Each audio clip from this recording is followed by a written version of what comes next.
ඉතින් අයිබෝවන් අද මම කතා කරන්න බලාපොරොත්තු වෙන්නේ 2026 අවුරුද්දේ ඕටම් ඉන්ටේක් එක වෙන්න පුළුවන්. එහෙම නැත්නම් 2027 අවුරුද්දේ ජනවාරි ඉන්ටේක් එක වෙන්න පුළුවන්. කොහොමත් කියන්නේ 2026 අවුරුද්දේ ෆින්ලන්ඩ් එන ප්‍රොසෙස් එක කරන කට්ටිය.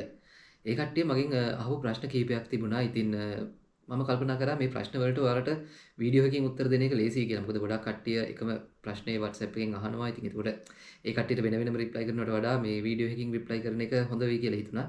ඉතින් ඒක නිසා මම මේ දක්වා මගෙන් අහපු ප්‍රශ්න සාමාන්‍යයෙන් වැඩිපුර අහපු ප්‍රශ්න ටික එකතු කරගෙන මම අද වෙනම වීඩියෝ එකක් කරගෙන එනවා 2026 ඔයාලට ෆින්ලන්ඩ් එන්න බලාපොරොත්තු වෙමින් ඉන්න කවුරු හරි කෙනෙක් ඉන්නවා නම් එයාලට තියෙන ප්‍රශ්න මොනවද සහ ඒ ප්‍රශ්න වලට මගේ පැත්තෙන් දැනට ෆින්ලන්ඩ් වල ඉන්න කෙනෙක් හැටියට මට දෙන්න තියෙන උත්තර මොනවද කියන කාරණාව තමයි මම අද වීඩියෝ එකක් විදිහට අරගෙන එන්නේ.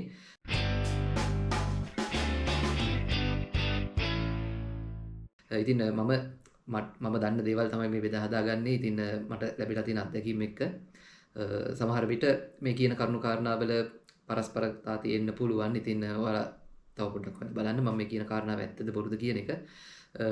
යම් කිසි කෙනෙක් ඉන්නවා නම් සමහර ෆින්ලන්ඩ් වල ඉඳන් මේ වීඩියෝ එක බලන කෙනෙක් ඉන්නවා නම් මම යම් කිසි දෙයකදී යම් කිසි තැනකදී මොකක් හරි අඩුපාඩු සහිතව හරි නැත්නම් වැරදියට හරි මොකක් හරි දෙයක් කිව්වොත් එහෙම ඒක නිවැරදි කරන්න කියලාත් මම ආරාධනා කරනවා. ඉතින් අපි ප්‍රශ්න ටිකට යමු. ඇත්තම ප්‍රශ්න 16ක් තියෙනවා. ඉතින් ඇත්තම සමහර විට මේ වීඩියෝ එකේදී සම්පූර්ණ වීඩියෝ එකම බලන එක තේරුමක් වෙන එකක් නැහැ. මොකද මට තාම අදහසක් නැහැ වීඩියෝ එක කොයිතරම් දිග වෙයිද කියලා. ඒක නිසා මම ඩිස්ක්‍රිප්ෂන් එකේ දාන්නම් අදාළ ප්‍රශ්නේ මොකක්ද සහ ඒකට අපි උත්තරේ ලබා දෙන. ඒ කියන්නේ මේ ප්‍රශ්නේ කතා කරන විනාඩිය මොකක්ද කියන එක. ඉතින් එතකොට ඔයාලට වීඩියෝ එකේ Tamanට අදාළ ප්‍රශ්නේ තියෙන තැනට වීඩියෝ එක ඩ්‍රැග් කරලා ඒ අදාළ කාරණා විතරක් බලන්න පුළුවන්. නැත්නම් සම්පූර්ණ වීඩියෝ එකම බලන්න කාලය වැය කරන එක සමහර විට ඔයාලට තේරුමක් වෙන එකක් නැති වෙයි. ඉතින් ඒක නිසා මම ඩිස්ක්‍රිප්ෂන් එකේ දාලා තියන්නම් අදාළ ප්‍රශ්නේ මොකක්ද සහ ඒකට අදාළ මිනිත්තු මොකක්ද කියන එක. එතකොට ඒකට ගිහිල්ලා ඔයාලට බොහොම පහසුවෙන් ඒ අදාළ කාරණාව දැනගන්න පුළුවන් වෙයි. ඉතින් අපි දැන් බලමු අපි අද වීඩියෝ එකේදී කතා කරන්න යන ඔයාලගේ ප්‍රශ්න ටික මොනවද කියලා.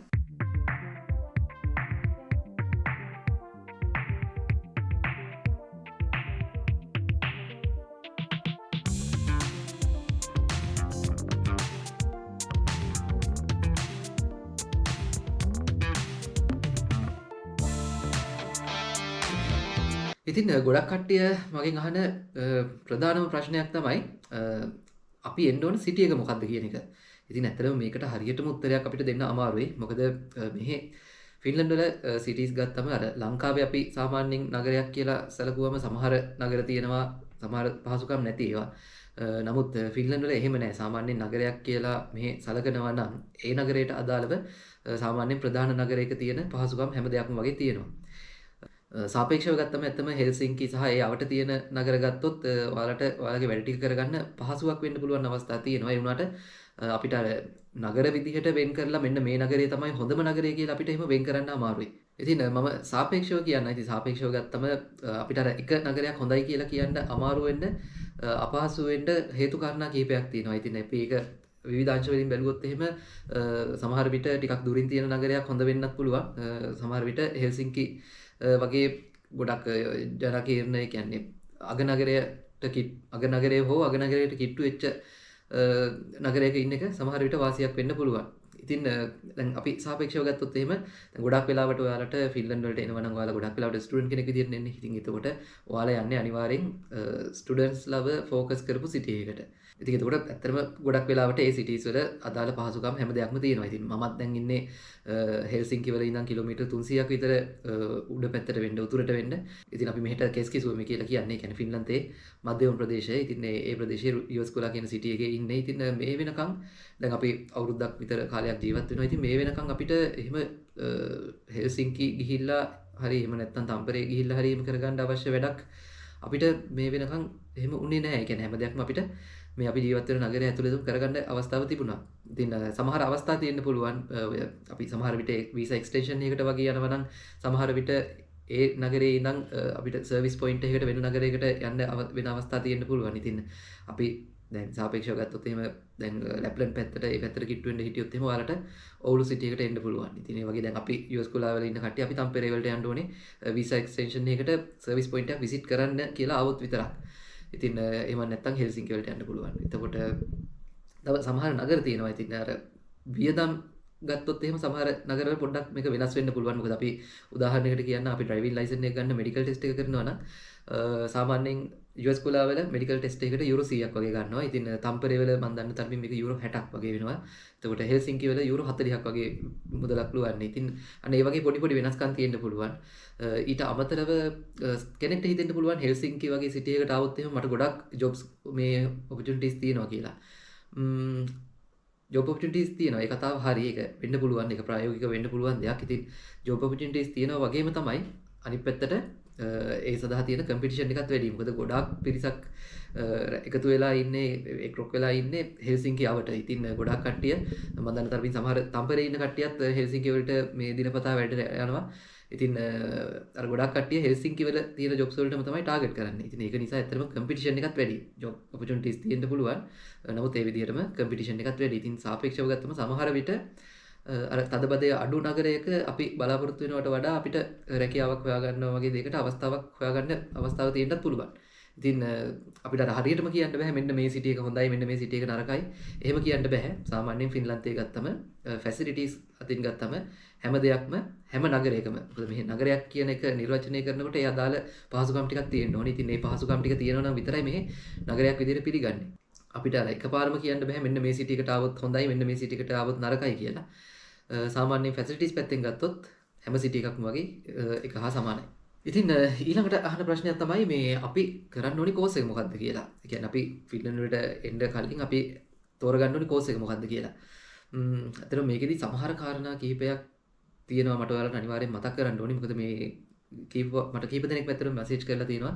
ඉතින් මැසේජ් කරනකොට ඒ කට්ටිය කියන කාරණා වලින් තේරෙන දෙයක් තමයි සමහර කට්ටිය ඉන්නවා ඒ කට්ටිය කෝස් එක මොකක්ද කියන එක ගැනවත් හරියට අයිඩියා එකක් නැහැ. ඉතින් සමහර අය කෝස් එක සිලෙක්ට් වුණාට පස්සේ මට මැසේජ් කරලා අහනවා මේ කෝස් එක කොහොමද මේ එහෙම විස්තර අහනවා. ඉතින් ජොබ්ස් තියෙනවාද අර මේ ඒ වගේ විස්තර අහනවා. ඉතින් ඒ වගේ වෙලාවල් වලට ඇත්තටම අපිට හිතෙනවා මෙයා එහෙම අවබෝධයකින් නෙවෙයි මේ කෝස් එකට ඇප්ලයි කරලා තියෙන්නේ කියලා. ඉතින් ඒ වෙලාවට කරුණු කාරණා අහලා බලනකොට දැනගන්න පුළුවන් දේවල් තමයි දැනගන්න පුළුවන් කාරණා තමයි ගොඩක් වෙලාවට ඒජන්සි වලින් තමයි මේ කට්ටියට කෝස් එක ඇප්ලයි කරන්නේ. ඉතින් ගොඩක් වෙලාවට අන්තිමට මේ කට්ටියට එන උත්තරේ වෙන්නේත් ඒජන්සි එකකින් කතා කරලා කියනවා ඔයා මෙන්න මේ කෝස් එකට සිලෙක්ට් වෙලා තියෙන්නේ කියලා. එතකොට සමහර කට්ටියන් අහනකොට ඔයා ඇප්ලයි කරපු කෝසස් ටික මොනවද කියලා ඒ කට්ටියට එහෙමවත් අදහසක් නැහැ. එහෙමවත් දන්නේ නැහැ අපි මොනවටද ඇප්ලයි කරේ කියලාවත්. ඒ කියන්නේ එතකොට ඒජන්සි එක තමයි මෙයාලට අදාළ කෝස් එක ඇප්ලයි කරලා ඒකට කෝස් එක සිලෙක්ට් කරලා ඒකට ඇප්ලයි කරලා ඒ වැඩ ටික ඔක්කොම කරලා ඉවරලා මෙන්න මේ කෝස් එකට ඔයා සිලෙක්ට් වෙලා තියෙනවා කියලා කියන්නේ.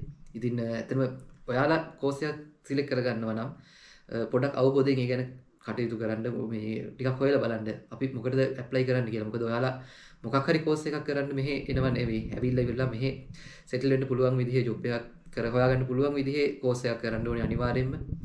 ඊට අමතරව තමන් ඒකේ සිලෙක්ට් වෙන කෝස් එකට එහෙම නැත්නම් තමන් මේ තෝරගන්න කෝස් එකට ඔයා කැමති වෙන්න ඕනේ මේක කරන්න. නැත්නම් මාස්ටර් එකක් වුණොත් අවුරුදු 2ක් කරන්න ඕනේ. ඊට පස්සේ බැචලර් එකක් වුණොත් අවුරුදු 3මාරක් 4ක් කරන්න වෙනවා. ඉතින් ඒක තමන් කැමති ෆීල්ඩ් එකක් වෙන්න ඕනේ. එහෙම නැත්නම් එහෙම අවුරුදු 3මාරක් එහෙම නැත්නම් අවුරුදු 2ක් මේක ඉගෙන ගන්න ගියාම එපා වෙනවනේ. ඒක නිසා තමන්ට හැකියාව තියෙන තමන් කැමති සහ අපි මේ කෝස් එක කරාට පස්සේ අවසානයේ අපිට රැකියාවක් හොයාගන්න පුළුවන්. හොයාගන්න පහසු මේ විදිහේ ප්‍රෝග්‍රෑම් එකක් හොයාගන්න කියන එක මම අනිවාර්යෙන් මතක් කරනවා. ඉතින් ඔයාලට ඇත්තටම studyinfo.fi කියන වෙබ්සයිට් එකට ගියාට පස්සේ මේ සම්බන්ධයෙන් ඒ කියන්නේ ෆින්ලන්ඩ් වල යුනිවර්සිටිස් වල තියෙන කෝසස් හැම එකක් ගැනම අප්ඩේට්ස් තියෙනවා විස්තර තියෙනවා. ඉතින් ඔයාලට ඒකට ගිහිල්ලා තමන් කැමති කෝස් එකක් හොයාගන්න පුළුවන්. ඒක හොඳට විස්තර හොයලා බලන්න පුළුවන්. ඉතින් ඒක නිසා අපිට රෙකමන්ඩ් කරන්න බෑ ඔයා මෙන්න මේ කෝස් එකට එන්න කියලා. මොකද මම පොදුවේ ගත්තොත් මම කියන්නම් සාමාන්‍යයෙන් මෙහි හෙල්ත් කෙයාර් ෆීල්ඩ් එකේ ඇත්තටම රැකියා අවස්ථා ගොඩක් තියෙනවා. ඉතින් ඊට අමතරව අපි early childhood වගේ ගත්තොත් ඒ පැත්තේ තියෙනවා engineering IT ඒ වගේ පැතිවල ගොඩක් ජොබ්ස් තියෙනවා. ඉතින් තව නොකියපු අංශත් ඇති. ඉතින් කවුරු හරි බලන කෙනෙක් ඉන්නවා නම් ඔයාලට අදහසක් තියෙනවා නම් පොඩ්ඩක් කමෙන්ට් එකක් දාන්න. මෙන්න මේ ෆීල්ඩ්ස් වල ජොබ්ස් හොඳයි කියලා. මේ ෆීල්ඩ්ස් වලින් ඉගෙන ගත්තොත් එහෙම රැකියාව අවස්ථා ලබා ගන්න පුළුවන් කියලා. ඉතින් අර අපිට කවුරු හරි කෙනෙක් මගෙන් හරි එහෙම නැත්නම් වෙන කාගෙන් හරි ඇහුවොත් එහෙම මොන කෝස් එකද මම කරන්න ඕනේ කියලා අපිට ඩිරෙක්ට් ඒකට උත්තරයක් දෙන්න බෑ. ඒක තමන්ගේ කැමැත්තත් මත තමයි මේ රඳාපවතින්නේ. ඉතින් ඒක නිසා හොඳට කරුණු කාරණා හොයලා බලලා ඔයාලා ෆින්ලන්ඩ් එනවනම් ඒ එන්න අදාළ කෝස් එකක් සිලෙක්ට් කරන්න. ඉතින් ඊළඟට ගොඩක් කට්ටිය අහන ප්‍රශ්නයක් තමයි මොනවා හරි කරලා ෆින්ලන්තයට ආවොත් එහෙම ගොඩ දාගන්න පුළුවන්ද? ගේමක් ගහගන්න පුළුවන් වේද? ඉතින් මේක ඇත්තටම ගොඩක් කට්ටිය අහන ප්‍රශ්නයක්. අපිටත් ඇත්තටම ෆින්ලන්ඩ් එන්න කලින් තිබුණ ප්‍රශ්නයක්. මේක ඇත්තටම සාපේක්ෂයි. අපිට හරියටම කියන්න බෑ ඔයාලා මෙහි ඇවිල්ලා මොනව කරයිද කියන එක. ඇත්තටම මෙහි ෆින්ලන්ඩ් කියන රට ගත්තම ධනාත්මක දේවල් එහෙම නැත්නම් අවස්ථා සහ මේ පොසිටිව් දේවල් ගොඩක් තියෙනවා. සෑහෙන ප්‍රමාණයක් තියෙනවා. ඉතින් ඒ වගේම ඔයාලට නෙගටිව් දේවල්. ඇත්තටම නෙගටිව් කියන වචනේ මම කියන්න කැමති නැහැ. පොසිටිව් කියන වචනයටත් වඩා මම කතා කරන්න කැමති පොසිටිව් කියන වචනයට මම ආදේශ කරන්න කැමති අවස්ථා කියන එක, opportunities. ඒ වගේම නෙගටිව් කියන එකට මම කතා කරන්න කැමති මේ අභියෝග කියලා. මොකද අපිට මේ කොයි තරම් පොසිටිව් දේවල් තිබුණත් ඒ දේවල් ලබා ගන්න අපිට හැකියාව තියෙන්න ඕනේ. ඒ කියන්නේ අපි මෙහි තියෙන ධනාත්මක දේවල් ඒ දේවල් අපිට ඔපචුනිටි එකක් කරගෙන අපි අපේ මෙහි සෙටල් වෙන්න හරි එහෙම නැත්නම් අපි මෙහි හොඳින් ජීවත් වෙන්න ඒක කන්වර්ට් කරගන්න එක හරව ගන්න අපි දැනගන්න ඕනේ. ඉතින් ඒ වගේම තමයි මෙහි අපි ජීවත් වෙනකොට අපිට මුහුණ දෙන්න වෙන අභියෝග තියෙනවා. ඉතින් මේ අභියෝග වලට අපි කොහොමද මුහුණ දෙන්නේ කියන එක මත තමයි මේක මේ ඇවිල්ලා අපිට ගොඩ දාගන්න පුළුවන් වේද, ගේමක් ගහන්න පුළුවන් වේද, බැරි වේද කියන එක තීරණය වෙන්නේ. ඉතින් ඒකට ඔයාලා කරන්න ඕනේ ඔයාලා ස්ටඩි කරන්න. ඔයාලා ගැනම ස්ටඩි කරන්න. සොට් ඇනලිසිස් එකක් කරන්න තමන් ගැනම. එතකොට තමන්ට අදහසක් ගන්න පුළුවන් වෙයි. මම කවුද සහ මම මේ වගේ රටකට ගියොත් එහෙම මේ වගේ තත්ත්වයන් තියෙන රටකට ගියොත් එහෙම මං මේ වගේ තැනක කොහොමද සර්වයිව් වෙන්නේ කියන එක. ඉතින් ඒකට මගේ පැත්තෙන් ඔයාලට දෙන්න පුළුවන් යෝජනාවක් තමයි තමන් ගැන හොඳින් ස්ටඩි කරන්න. තමන්ට තියෙන හැකියාවන් මොනවද? ගොඩක්ම ඇත්තටම දරා ගැනීමේ හැකියාව වගේ දේවල් ගොඩක් දියුණු කරගන්න වෙනවා. ඉතින් මේ වගේ රටකට ඇවිල්ලා මූලික මට්ටමේ ඒ දාල වෙනස්කම් වලට හුරු වෙනකන් මොකද ඇත්තටම ගොඩක් හොඳ රටක්. ඒක අනිවාර්යයෙන්ම කියන්න ඕනේ. අවිදාවෙන්ම කියන්න ඕනේ. අපි ජීවත් වෙලා තියෙන දැනට ලංකාවේ ඊට පස්සේ අපි ෆින්ලන්ඩ් වල ජීවත් වෙලා තියෙනවා. ඉතින් එහෙම ගත්තම ඊට අමතරව ඇත්තටම මම සාමාන්‍යයෙන් ඊට කලින් ටිකක් වෙන රටවල් වල ට්‍රැවල් කරපු කෙනෙක්. ඉතින් ඒ රටවල් වලට සාපේක්ෂව ඇත්තම ගත්තොත් එහෙම ෆින්ලන්තය ගොඩක්ම හොඳයි. ඉතින් ඒක නිසා තමන් ගැන හොඳ ඇනලිසිස් එකක් කරන්න, මෙහෙ තියෙන අවස්ථා ගැන ස්ටඩි කරන්න, ඒ වගේම මෙහි තියෙන අභියෝග ගැන ස්ටඩි කරන්න. මේ අභියෝග වලට මුහුණ දෙන්න පුළුවන්ද කියන කාරණාව හොඳට කල්පනා කරලා බලන්න. ඒ අභියෝග වලට මුහුණ දෙන්න සූදානම් වෙලා ඉන්න. ඉතින් එහෙම ආවොත් ඔයාලටත් මෙහි ඇවිල්ලා ජීවිතේ ගොඩ දාගන්න, ගේමක් ගහගන්න පුළුවන්. ඉතින් ඊට පස්සේ ගොඩක් අය අහන ප්‍රශ්නයක් තමයි අපි ෆින්ලන්ඩ් එන්න කලින් අපි කරලා එන්න ඕනේ කෝසස් මොනවද? මම හිතන්නේ මේ අහන්නේ මොන හරි මේ ස්කිල්ස් ඩෙවලොප් කරන කෝසස් වෙන්න ඕනේ. ඉතින් ඇත්තටම ඔයාලට මෙහි තියෙන ප්‍රධාන අභියෝගයක් තමයි මේ භාෂාව. ඉතින් ඔයාලට එන්න පුළුවන් නම් එන්න කලින්ම පුළුවන් නම් භාෂාව යම් මට්ටමකින් හරි හදාගන්න පුළුවන් නම් ඔයාලට මෙහි ඇවිල්ලා සෙටල් වෙන එක ඉතාමත් ඉක්මනින් කරගන්න පුළුවන්. ඉක්මනින් සහ පහසුවෙන් කරගන්න පුළුවන්. ඊටත් අමතරව යම්කිසි කෙනෙක් මොකක් හරි ස්කිල් එකක් ඩෙවලොප් කරන්න බලාපොරොත්තු වෙමින් ඉන්නවා නම් ඔයාලා පොඩ්ඩක් කල්පනා කරලා බලන්න. ඇත්තටම මෙහි ආවට පස්සේ අපිට එකපාරම වයිට් කොලර් ජොබ් එකකට අපිට යන්න තියෙන අවස්ථාව ගොඩක් අඩුයි. ඉතින් ඒක නිසා අපි අර ගිග් ජොබ්ස් කියනවා. එහෙම නැත්නම් බ්ලූ කොලර් ජොබ්ස් කියනවා. ඉතින් අන්න ඒ වගේ ජොබ්ස් පොඩ්ඩක් හොයලා බලන්න මෙහි සාමාන්‍යයෙන් ඩිමාන්ඩ් එක තියෙන්නේ මොනවද කියලා. ඉතින් අපිට සාමාන්‍යයෙන් අපි මෙහි ස්ටඩි කරනවා නම් අපිට ජොබිලි වගේ වෙබ්සයිට් එකකට ගිහිල්ලා බැලුවොත් අපිට අදහසක් ගන්න පුළුවන් කොයි වගේ ෆීල්ඩ්ස් වලද ඩිමාන්ඩ් එකක් තියෙන්නේ කියලා. ඉතින් අනිවාර්යයෙන්ම ඔයාලට ඒ බලන හැම පෝස්ට් එකකම තියෙනවා අනිවාර්යයෙන්ම භාෂාව ෆ්ලුවන්ට් ෆිනිෂ් ඕනේ කියන එක. ඉතින් ඒක අනිවාර්යෙන් ඔළුවේ තියාගන්න. ඒක නිසා තමයි මම කිව්වේ එන්න කලින් පුළුවන් තරම් උපරිම උත්සාහ කරන්න ලංකාවේ ඉඳන්ම භාෂාව ඉගෙනගෙන එන්න උත්සාහ කරන්න. මොකද ඇත්තටම ඉස්සර කියන්නේ මේ අවුරුද්දකට විතර කලින් අපි එද්දි ඒ වගේ අවස්ථා තිබ්බේ නැහැ. ගොඩක් අඩුයි. ඉතින් නමුත් දැන් එහෙම නැහැ. ඔයාලට භාෂාව ඉගෙන ගන්න අවස්ථා තියෙනවා. ගොඩක් ඔන්ලයින් ක්ලාසස් සහ ඔන්ලයින් කෝසස් කරන කට්ටිය ඉන්නවා. ඉතින් ඒ කට්ටියත් එක්ක සම්බන්ධ වෙලා ඔයාලට ෆිනිෂ් ලැන්ග්වේජ් එක ඉගෙන ගන්න පුළුවන්. ඉතින් අපි අර ස්කිල්ස් පැත්තේ ගත්තොත් එහෙම ඇත්තටම ඔයාලට ඒ වගේ අයිඩියා එකක් ගන්න පුළුවන්. අර වගේ ජොබ්ස් වෙබ්සයිට් එකකට ගියොත් එහෙම කොයි වගේ ෆීල්ඩ්ස් වල ඩිමාන්ඩ් එක තියෙන්නේ කියලා. ඉතින් ඔයාලා මම නැවතත් කියන්නේ අර භාෂාව ඉගෙන ගත්තොත් එහෙම ඔයාලා ටාගට් කරන මොකක් හරි ෆීල්ඩ් එකක් තියෙනවා නම් ඒ ෆීල්ඩ් එකට අදාළ ෆිනිෂ් ලැන්ග්වේජ් එකේ වචන ටික ඔයාලට පොඩ්ඩක් හරි බලාගත්තා නම් ඔයාලට යම්කිසි අදහසක් ඇතුව මෙහි ජොබ් එකකට එන්න පුළුවන්. ඉතින් ඊටත් අමතරව ඒ ෆීල්ඩ් එකට අදාළව මොකක් හරි ස්කිල් එකක් හදාගන්න පුළුවන් නම් හොඳයි. දැනට මම පුද්ගලිකව මේ විශ්වාස කරන දෙයක් මෙන්න මේ අංශවල තියෙනවා කියලා. එහෙම නැතුව මම මේ නිර්දේශ කරන දෙයක් නෙවෙයි. ඔයාලත් හොයලා බලන්න, ඔයාලත් කල්පනා කරලා බලන්න. ඉතින් සාමාන්‍යයෙන් ක්ලීනින් සයිඩ් එකේ ගොඩක් ජොබ්ස් තියෙනවා. ඊට පස්සේ ඒකයාගිව වගේ පැතිවල අපිට අවස්ථා හොයාගන්න පුළුවන්.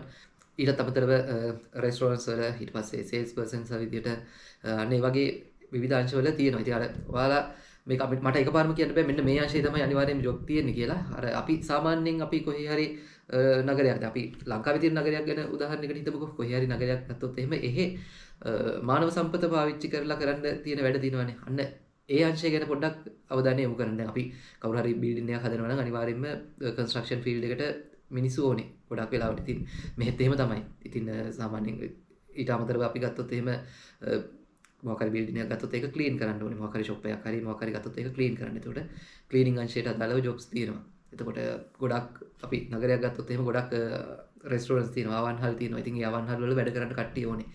අන්න ඒ වගේ පොඩ්ඩක් මේ ස්ටඩි කරලා බැලුවොත් එහෙම අපිට අදහසක් ගන්න පුළුවන් අපි කොයි වගේ ෆීල්ඩ්ස් වලද ස්කිල් එකක් ඩෙවලොප් කරගන්නවා නම් හදා ගන්න ඕනේ කියලා.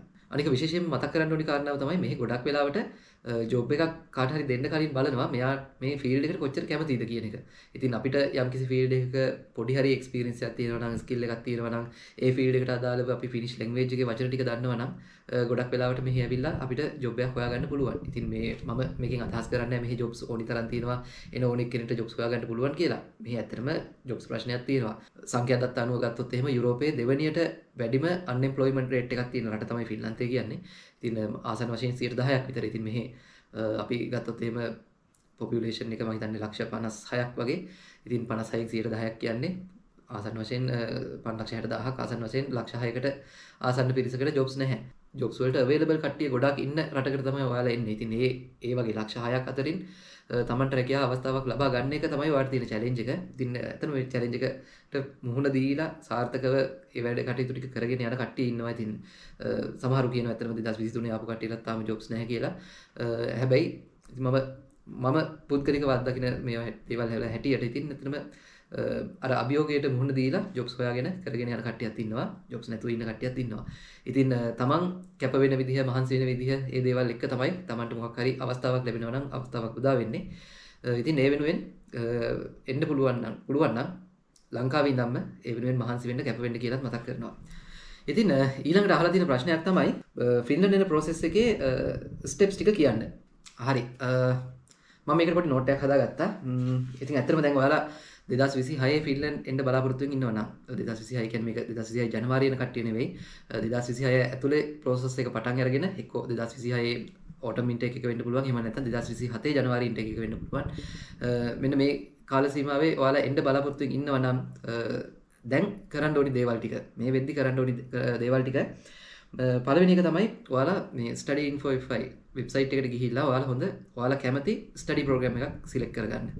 ඊට පස්සේ ඔයාලගේ පාස්පෝර්ට් එක්ස්පයර් වෙන්න තියෙනවා නම් මොනවා හරි කියන්නේ ඔයාලා පොඩ්ඩක් බලන්න පාස්පෝර්ට් එක එක්ස්පයර් වෙන්න අවුරුදු 2ක් 3ක් වගේ නම් තියෙන්නේ. පුළුවන් තරම් ඉක්මනින් පාස්පෝර්ට් ටික හදාගන්න. ඉතින් ඔයාලට පොඩි ළමයි එහෙම ඉන්නවා නම් අනිවාර්යෙන් පොඩි ළමයින්ටත් පාස්පෝර්ට් ඕනේ. ඉතින් ඒ දේවල් කරගන්න. තමන්ගේ ෆැමිලි එකක් එනවා නම් ෆැමිලි එකටම අදාළ පාස්පෝර්ට් ටික හදාගන්න. ඊට පස්සේ ඔයාලා තෝරගන්න ස්ටඩි ප්‍රෝග්‍රෑම් එකට එහෙම නැත්නම් ඔයාලා US එක්සෑම් එක ලියන හරහා එනවා නම් ඒකට හරි ඉංග්ලිෂ් ප්‍රොෆිෂන්සි ටෙස්ට් සර්ටිෆිකේට් එකක් ඕනේ නම් ඒ කියන්නේ මේක PTE වෙන්න පුළුවන් IELTS වෙන්න පුළුවන් තව ඔය එක එක අකුරු වලින් තියෙනවා මට මතක නැහැ ඒ ටික. ඉතින් අන්න ඒ වගේ ප්‍රොෆිෂන්සි සර්ටිෆිකේට් එකක් හදාගන්න. ඒ අදාළ එක්සෑම් වලට මුහුණ දීලා PTE වෙන්න පුළුවන් IELTS වෙන්න පුළුවන් එහෙම නැත්නම් වෙනත් ඒවා වෙන්න පුළුවන්. ඒ ක්වොලිෆිකේෂන් එක හදාගන්න. එතකොට අපි දැන් කාරණා තුනක් කතා කරා. ඊට පස්සේ කියන්න ඕනි කාරණාව තමයි මේ ඔයාලා තීරණය කරන්න මේක ඔයාලා තනියම එනවද එහෙම නැත්නම් ඒජන්සියක් හරහා එනවද කියන එක. මම මේ කතාව මට මතක විදිහට මීට ඉස්සරහට තව ප්‍රශ්නයක් විදිහට තිබුණා. ඉතින් මම ඒක ගැන කතා කරන්නම් ටිකක් මේ වැඩිපුර. ඉතින් දැනට පොයින්ට් එකක් විදිහට මතක තියාගන්න. ඔයාලා කල්පනා කරලා බලන්න ඔයාලා ඒජන්සි එකක් හරහා දෙන්නේ තනියමද එන්නේ කියන එක කල්පනා කරලා බලන්න. ඊට පස්සේ 2026 සැප්තැම්බර් ඉන්ටේක් එක ගත්තොත් එහෙම 2026 ජනවාරි මාසේ 7 වෙනිදා ඉඳන් තමයි US එක්සෑම් එකට ඇප්ලිකේෂන් රෙජිස්ටර් කරගන්න එක ඕපන් වෙන්නේ. ඉතින් මට මතක විදිහට ජනවාරි මාසේ 7 වෙනිදා ඉඳන් ජනවාරි මාසේ 21 වෙනිදා වෙනකන් කල් තියෙනවා. ඊටත් අමතරව මම ඒකට අදාළ ටයිම් ටේබල් එකේ තියෙන විස්තර ටික ඔක්කොම කියන්නම් ඔයාලට. හරි. ඉතින් ඩෙඩ්ලයින්ස් ටික පුළුවන් නම් කොලැප් පැනත් ළඟ තියෙනවා නම් ලියා ගන්න. 2026 ජනවාරි මාසේ 7 වෙනිදා ඉඳන් 21 වෙනිදා වෙනකන් ජොයින්ට් ඇප්ලිකේෂන් යටතේ US එක්සෑම් එක ලියලා ඔයාලා ෆින්ලන්ඩ් බලාපොරොත්තු වෙනවා නම් ස්ටඩි ප්‍රෝග්‍රෑම් එකකට 2026 ජනවාරි මාසේ 7 වෙනිදා ඉඳන් 2026 ජනවාරි මාසේ 21 වෙනිදා වෙනකන් තමයි රෙජිස්ට්‍රේෂන්ස් ඕපන් කරලා තියෙන්නේ. ඉතින් රෙජිස්ට්‍රේෂන් එකකට යුරෝ 100ක මුදලක් අපි ගෙවන්න ඕනේ. ඊට පස්සේ US එක්සෑම් එකේ ප්‍රී අයිඩෙන්ටිෆිකේෂන් එක තියෙනවා 2026 මාර්තු මාසේ මැද දවසක මේ කට්ටිය කියන විදිහට 11 13 අතර ඩේට් රේන්ජ් එකක් වෙන්න පුළුවන්. ඊට පස්සේ අප්‍රේල් මාසේ මුල වගේ තමයි US එක්සෑම් එක තියෙන්නේ. එතකොට මේ කට්ටිය මේ US එක්සෑම් එකට අදාළ රිසල්ට්ස් රිලීස් කරන්න බලාපොරොත්තු වෙනවා 2026 මැයි මාසේ 27 වෙනිදාට කලින්. එතකොට අප්‍රේල් ඔයාලා එක්සෑම් ලියන දවසේ ඉඳන් මැයි මාසේ 27 වෙනිදා ඔය අතර කාල සීමාවක් ඇතුළත ඔයාලට රිසල්ට්ස් එන්න පුළුවන්. ඊට පස්සේ ඔයාලා යුනිවර්සිටිස් වලින් ඔෆර්ස් ඇක්සෙප්ට් කරන්න ඕනේ 2026 ජූලි 9 වෙනිදාට කලින්. එතකොට ඔයාලගේ ඉන්ටේක් එක පටන් ගන්නවා සාමාන්‍යයෙන් 2026 අගෝස්තු අග එහෙම නැත්නම් සැප්තැම්බර් මුල වගේ. එතකොට අපි සාමාන්‍යයෙන් ෆින්ලන්ඩ් යන process එක ගත්තොත් එහෙම මේ process එකේ අපි අනිවාර්යෙන් කරන්න ඕනේ මූලික ස්ටෙප්ස් කීපයක් තියෙනවා. එතකොට අපි දැන් ඉස්සෙල්ලාම US exam එක ලියලා අපි study place එකක් අරගෙන ඒවට ටික කරගන්නවානේ. එතකොට ඊට පස්සේ කියන්නේ අපි study place එකක් අරගෙන අපි offer එක accept කරලා අපි ෆින්ලන්ඩ් වල යුනිවර්සිටි එකට දැනුම් දුන්නාට පස්සේ අපි මේ course එකට එනවා කියලා. ඊට පස්සේ අපි කරන්න ඕනේ දේවල් කීපයක් තියෙනවා.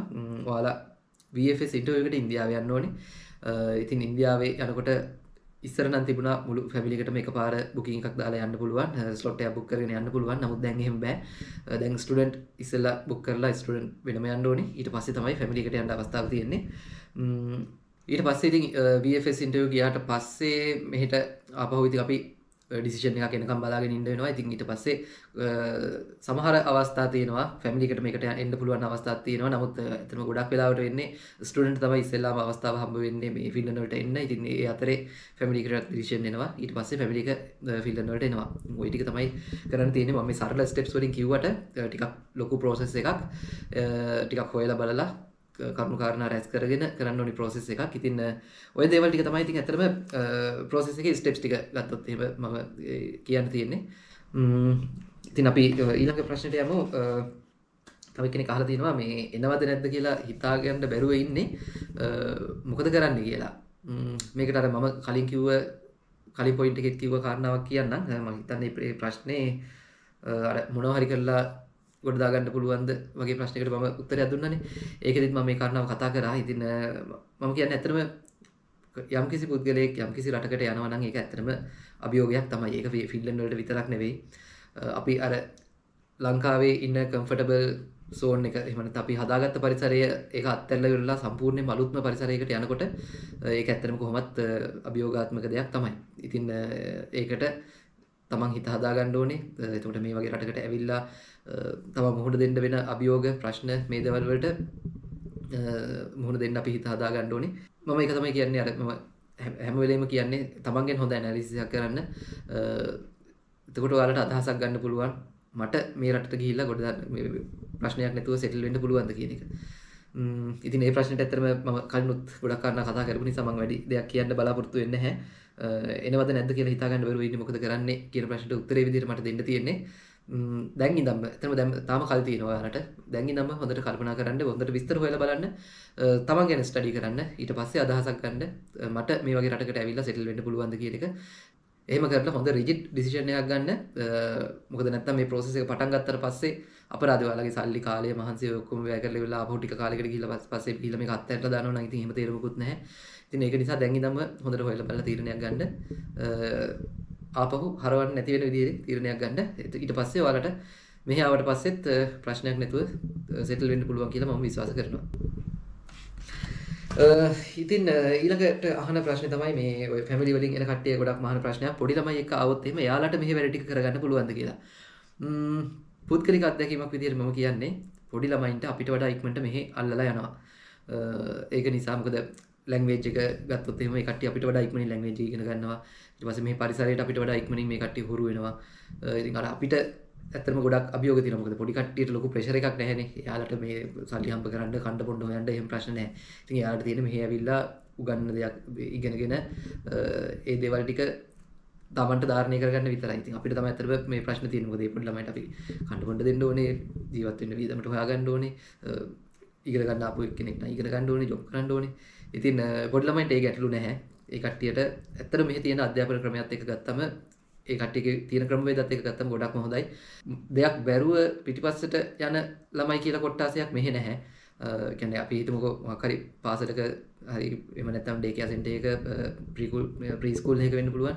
මේ වගේ කවුරු හරි ඉගෙන ගන්න අදක්ෂ කියලා කියන කැමති නැහැ. සමහර විට තේරුම් ගැනීමේ යම් ප්‍රමාද වීම තියෙන ළමයි ඉන්න පුළුවන්. ඉතින් එහෙම ළමෙක් ඉන්නවා නම් ඒ කට්ටිය වෙනම ටීම් එකක් විදිහට මේ කට්ටිය ඉස්සරහට අරගෙන එනවා. ඉතින් මේ වගේ ක්‍රමවේද තියෙනවා. මොකද මෙහි ඉන්න ටීචර්ස්ලා හොඳට ක්වොලිෆයිඩ් කට්ටිය හොඳ ඒ කියන්නේ ළමයින්ට උගන්වන එක සම්බන්ධයෙන් මාස්ටර්ස් ප්‍රෝග්‍රෑම් වගේ කරපු කට්ටිය. ඉතින් ඒ වගේ හොඳ අධ්‍යාපනයක් තියෙන කට්ටිය හොඳ ක්වොලිටි එඩියුකේෂන් එකක් ගත්ත කට්ටිය ඒ සබ්ජෙක්ට් එක සම්බන්ධයෙන්. ඉතින් ඒ කට්ටිය අපිට වඩා හොඳින් මේ දේ කරගෙන යනවා. ඉතින් පිට රටින් ආපු කට්ටිය වුණත් ඒ ළමයින්ව වුණත් වෙනම ලැන්ග්වේජ් එකත් එක්කම ඉස්සරහට අරගෙන යන්නේ කොහොමද කියන එක සම්බන්ධයෙන් මේ ක්‍රමවේද තියෙනවා. ඉතින් ඒක ගැන නම් ඇත්තටම ලොකුවට වොරි වෙන්න බය වෙන්න දෙයක් නැහැ. මෙහෙට පොඩි ළමයි ආවොත් එහෙම ඇත්තටම පොඩි ළමයි අපිට වඩා ඉක්මනින් මෙහෙට අනුගත වෙනවා. මෙහෙ තියෙන සිස්ටම් එකට ඒ කට්ටිය හුරු වෙනවා. ඊළඟට අහලා තියෙන ප්‍රශ්නයක් තමයි තනියම එන එකද හොඳ? තනියම ආවොත් කරගන්න පුළුවන් වෙයිද? එහෙම නැත්නම් ඒජන්සි එකක් කරහා එන එකද හොඳ? මෙහෙම දෙයක් තියෙනවා. මම අර ඉස්සෙල්ලා වලට කිව්වේ මේ තමන් ඇනලිසිස් එකක් කරන්න කියලා. අර තමන්ට තියෙන ලයිෆ් ස්ටයිල් එකත් එක්ක මොකද අපි ලංකාවේ ඉඳන් ෆින්ලන්ඩ් යන ප්‍රොසෙස් එකේ වැඩ ටික පටන් ගන්නකොට අපි ජොබ්ස් වලින් අයින් වෙලා එහෙම නෙවෙයි කරන්නේ. ජොබ්ස් කරන ගමන් කරන්නේ. එතකොට සමහර විට කෙනෙක් ඉන්න පුළුවන් ගොඩක් බිසි කෙනෙක්. එතකොට තව සමහර කට්ටිය ඉන්න පුළුවන් ඔය ඩොකියුමන්ට්ස් එක වැඩ කරනකොට පොඩ්ඩක් පටලව ගන්න කට්ටිය ඉන්න පුළුවන්. ඉතින් අන්න ඒ වගේ Tamanට මේ දේ කරගන්න අමාරුයි කියලා හිතෙනවා නම් ඒජන්සි එකක් කරා ගියාට කමක් නැහැ, ප්‍රශ්නයක් නැහැ.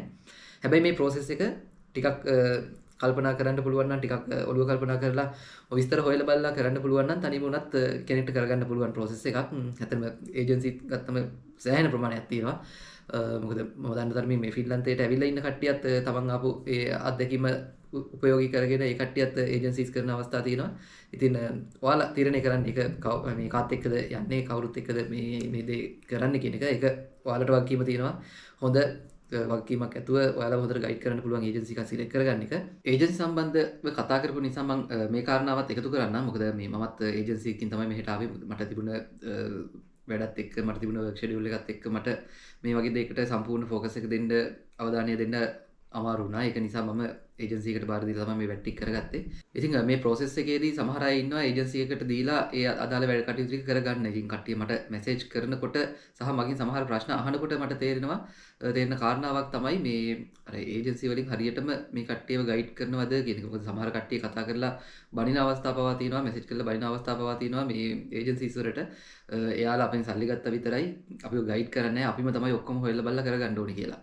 ඉතින් සමහර කට්ටියගේ ඇත්තටම එහෙම ප්‍රශ්න තියෙන්න පුළුවන්. මොකද දැන් ඇත්තටම ෆින්ලන්ඩ් වල වීසා රිජෙක්ෂන් රේට් එක වැඩි. ඉතින් ඉස්සර සාමාන්‍යයෙන් අපි එන කාලේ වගේ කියන්නේ අපි මේ ෆින්ලන්ඩ් එන process එක ගැන ස්ටඩි කරන කාලේ තිබුණ කතාවක් තමයි ෆින්ලන්ඩ් වල යුනිවර්සිටි එකකින් ඔෆර් එකක් ආවොත් එහෙම ෆින්ලන්ඩ් ගියා වගේ තමයි කියන එක. ඒ කියන්නේ ඒ තරම් ෂුවර් එකක් තිබුණා යුනිවර්සිටි එකකට සිලෙක්ට් වුණොත් එහෙම අනිවාර්යෙන් වීසා එක වදිනවා කියලා. නමුත් දැන් එහෙම තත්ත්වයක් නැහැ. මම දන්න තරමින් ආසන්න වශයෙන් 8ක 10ක වගේ වීසා රිජෙක්ෂන් රේට් එකක් තියෙනවා. ඉස්සරට සාපේක්ෂව මේ වීසා එකක් ඇප්ලයි කරොත් එහෙම මේක රිජෙක්ට් වෙන සම්භාවිතාවය වැඩි. ඉතින් ඒකට ඇත්තටම හේතුව මෙන්න මේකයි කියලා කියන්නේ එහෙම ෆිගර් එකක් මම දන්නේ නැහැ. මොකද මේ දේවල් මේ කටේ පබ්ලිෂ් කරන්නේ මෙන්න මේ හේතුව හින්දා තමයි මේ වීසා එක රිජෙක්ට් වුනේ කියලා. නමුත් මම විශ්වාස කරන කාරණාවක් සමහර විට මෙයාලගේ මේ බලන ක්‍රයිටීරියා ටිකක් ස්ට්‍රික්ට් කරලා වෙන්න පුළුවන්. ඊට අමතරව තව සමහර විට ඇප්ලයි කරන පිරිස වැඩි නිසා රිජෙක්ට් කරන ප්‍රමාණය වැඩි වෙන්නත් පුළුවන්. ඊට අමතරව අපි ඇප්ලයි කරනකොට අපි අතින් වැරදිලා අපි ඩොකියුමන්ට් සබ්මිට් කරන ඒවා ඒ වගේ දේවල් වල මොන හරි අඩුපාඩු ප්‍රශ්න තියෙන නිසා රිජෙක්ට් වෙනවා වෙන්නත් පුළුවන්. ඉතින් මේ වගේ හේතු ගොඩක් තියෙන්න පුළුවන්. මම දකින එක කාරණාවක් තියෙනවා. මොකද මෑතක ඉඳන් මේ යුරෝප් වලට එහෙම නැත්නම් මේ ෆින්ලන්තය ප්‍රධාන කරගෙන මොකද ෆින්ලන්ඩ් වලට එන්න ඕනි කියලා දැන් පහුගිය ටිකේ ඉඳන්ම ටිකක් ලොකු ට්‍රෙන්ඩ් එකක් හැදීගෙන යනවනේ. ඒකත් එක්ක ගොඩක් ලංකාවෙන් පිට වෙන්න උත්සාහ කරන කට්ටියට ඕස්ට්‍රේලියාව, එංගලන්තය, කැනඩාව, නවසීලන්තය වගේ අර ප්‍රධාන රටවල් ටිකෙන් පොඩි රෙස්ට්‍රික්ෂන්ස් ටිකක් වැඩි වුණා. ඉතින් ඒකත් එක්ක ගොඩක් කට්ටිය තෝරගත්ත ගමනාන්තයක් විදිහට ෆින්ලන්තය ඉබේම පත් වුණා. ඒකත් එක්ක මම අර කලින් කියපු ප්‍රධාන රටවල් වලට ලංකාවෙන් කට්ටිය පිටත් කරන්න මයිග්‍රේට් කරන්න කන්සල්ටන්සි එහෙම නැත්නම් ඒජන්සි කරගෙන හිටපු කට්ටිය ෆින්ලන්ඩ් පැත්තට යොමු වුණා. ඉතින් ඒකත් එක්ක සමහර විට එයාලගේ තියෙන අත්දැකීම් මදිකමත් එක්ක මේ වීසා රිජෙක්ෂන් සමහර විට වැඩි වුණා වෙන්න පුළුවන්. නමුත් අනේකයි කියන්නේ අර ඒජන්සි එක සිලෙක්ට් කරගන්නවා නම් ටිකක් හොඳ වගකීමකින් වැඩක් කරන්න පුළුවන් ආයතනයක් තෝරගන්න කියලා. මොකද සමහර විට ඒ කට්ටිය මේක ඒ කට්ටියගේ පළවෙනි එක එහෙම නැත්නම් පළවෙනි කීපය වෙන්න පුළුවන්. ඒකට ඒ කට්ටිය මේක පුරුදු වෙන්න කරන දෙයක් වෙන්න පුළුවන්.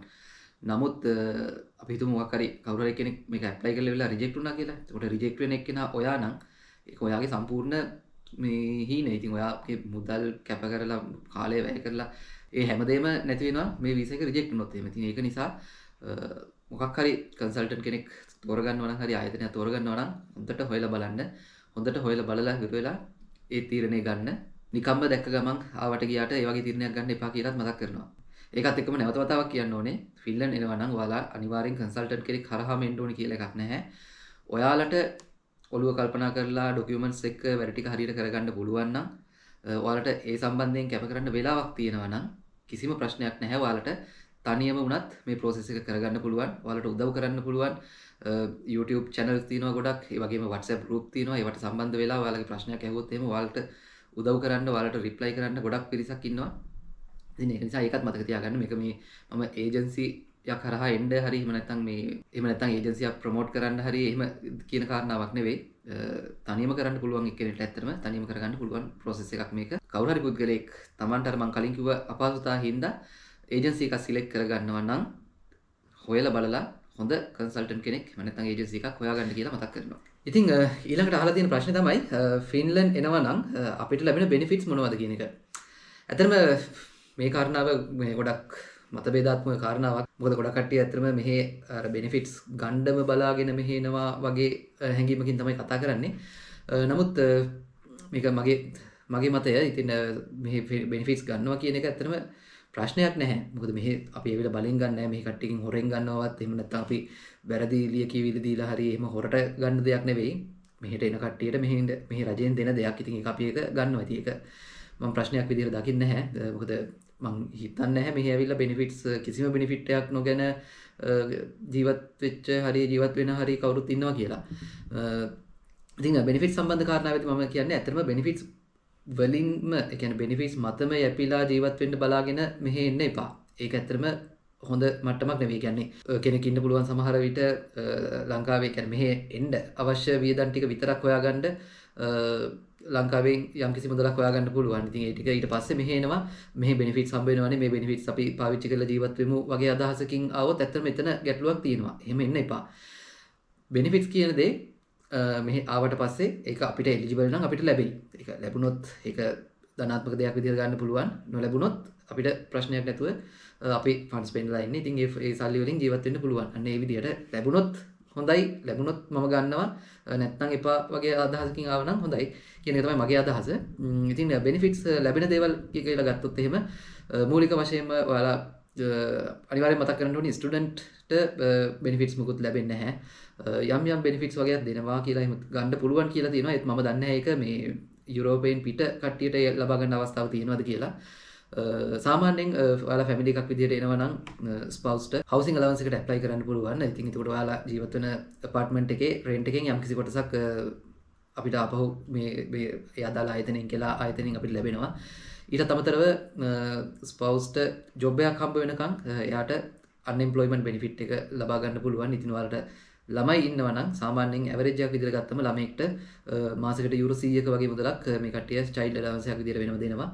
ඉතින් ප්‍රධාන වශයෙන්ම ඔය මේ ටික තමයි තියෙන්නේ benefits විදිහට ගත්තොත් එහෙම. ඉතින් මම දල වශයෙන් අගයක් විදිහට කියන්නම් unemployment එක benefit එක සාමාන්‍යයෙන් ගත්තොත් මාසෙකට යුරෝ 600ක් වගේ මුදලක් අපිට ලබා ගන්න පුළුවන්. housing allowance එක ඇත්තටම වෙනස් වෙනවා. අපි ගෙවන house rent එකත් එක්ක සහ අපේ apartment එකේ ජීවත් වෙන පිරිස ඒ වගේ දේවල් එක වෙනස් වෙනවා. ඉතින් අපි හිතමු සාමාන්‍යයෙන් ඔයාලා මාසෙකට යුරෝ 600ක විතර apartment එකක ඉන්නවා නම් ඔයාලට සමහර විට යුරෝ 250ක වගේ මුදලක් ඔයාලට නැවත ලැබෙන්න පුළුවන්. කලින් කිව්වා child allowance එක සාමාන්‍යයෙන් යුරෝ 100ක් විතර කියලා. ඉතින් ආසන්න වශයෙන් ගත්තම අපිට allowances විතරක් ආසන්න වශයෙන් මාසෙකට යුරෝ 1000ක වගේ මුදලක් අපිට මේ ලැබෙනවා. ඉතින් allowances සම්බන්ධයෙන් ওই ටික තමයි. ඉතින් නැවතත් මතක් කරනවා මේ benefits බලාගෙන මේ benefits මතම යැපෙන්න බලාගෙන නම් ෆින්ලන්ඩ් එනවා කියන තීරණයට එන්න එපා. අනිවාර්යයෙන්ම අවුරුද්දක්වත් කිසිම ප්‍රශ්නයක් නැතුව Tamanට මෙහි ජීවත් වෙන්න පුළුවන් වියදම ඊළඟ අවුරුද්දට අදාළ course fee එක මේ වගේ දේවල් සූදානම් කරගෙන එන්න පුළුවන් තරමට ගොඩක් හොඳයි. ඉතින් ප්‍රශ්න ඇහුව නිසා මම කියන්නේ මේ අන්එම්ප්ලොයිමන්ට් බෙනිෆිට් ගන්න පුළුවන්. සමහර විට තව සමහර කට්ටිය අහන ප්‍රශ්නයක් තමයි මේ අන්එම්ප්ලොයිමන්ට් බෙනිෆිට් එක නැති කරනව නේද කියලා. ඒක ඇත්තටම පොඩ්ඩක් ප්‍රශ්නකාරී තත්ත්වයක්. මොකද මම දන්න තරමින් මෙහි තියෙන ව්‍යවස්ථාවේ හැටියට මේක 100%ක් නැති කරන්න බෑ. නමුත් අපි දන්නේ නැහැ මෙහි නීති කොයි විදිහට සම්මත වෙයිද කියලා. මොකද මේ බෙනිෆිට්ස් කියන දේවල් මෙහි ව්‍යවස්ථාවේ හැටියට මේ නන්-EU කට්ටියට දෙන්න පුළුවන් කියලා එහෙම මොකක්වත් එහෙම කැටගරයිස් කරලා නැහැ. ඉතින් පාර්ලිමේන්තුවට පනතක් ගෙනල්ලා ඉවරලා සම්මත කරගන්න විතරයි ඒ වගේ ඩිසිෂන් එකකට එනවා නම් තියෙන්නේ. ඉතින් සමහර විට කියන්න බෑ ඉස්සරහට මේ දේවල් නැති වෙන්න සම්පූර්ණයෙන්ම නැති වෙන්නත් පුළුවන්.